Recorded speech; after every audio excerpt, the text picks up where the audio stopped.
Hi guys, it's Owen from Your PE and we're on Health and Fitness Lesson 1. In this lesson we're going to follow a circuit training format using 5 exercises working the full body. Each exercise will be 30 seconds of work and 30 seconds of rest for 5 rounds. After each round, allow 1 to 2 minutes of rest to get a drink and write down your score. There are different difficulties on each exercise. Work at a level that you are confident at, but challenge yourself. By the end of today's lesson, you should be able to explain what happens to your body as we exercise. You should be able to explain and demonstrate different exercises to your ability, and we're going to explore setting and beating personal bests. You will use your pen and paper to record your score after every round, allowing yourself to try and track and beat your personal best every time you complete an exercise. You want to make sure that your hands are below your shoulders. You can put them a little bit wider if you need. The important thing is we want to try and create an arrow with our body, with our elbows bending back towards our hips, down our body. We don't want to create a T with our elbows out to the side because that could hurt our shoulders. For our push-ups we've got 3 difficulties, with our easiest being our basic box push-ups on our knees, making it more challenging by putting our arms further forwards but still on our knees, and finally performing a full push-up on our feet. So our star jumps, we start with our feet together, hands down by our side.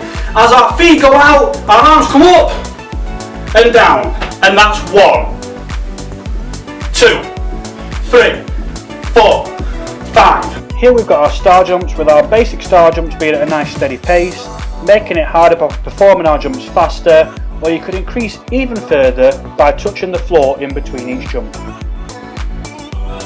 So for our squats, we want to make sure that our feet are between hip and shoulder width apart. We keep our heels planted flat on the floor. So we're not bringing our heels up, we're trying to keep our feet flat on the floor. And as we squat, we want to try and keep our chest up. So you want to imagine there's a chair behind you, and as we squat down, we're keeping our feet flat, back and up, down and up. Exercise number 3 is our squats, and our 3 difficulties are performing a box squat by using a chair to lower ourselves down onto, performing an air squat by just squatting on the spot, or performing squat jumps for our final difficulty. Exercise number 4 is going to be an exercise for our core. So our core is our midsection, our stomach round to our back, and we're going to do what's called a mountain climber. So for this, we're going to have our hands flat on the floor in our push-up position, and we're going to bring one leg up and we're going to swap 1, 2. Exercise number 4 is our mountain climbers. Our easiest difficulty, we're just going to go nice and slowly and controlled moving our legs. To make it harder, we're going to move faster at a more constant pace. At a 3rd difficulty level, you can start to put your knee across your opposite elbows. So for our lunge, you can step backwards or forwards. We're going to step, opposite leg, our back knee touches the floor, trying to keep our body upright, and we're back up and in. That's 1, 2. Our final exercise is lunges.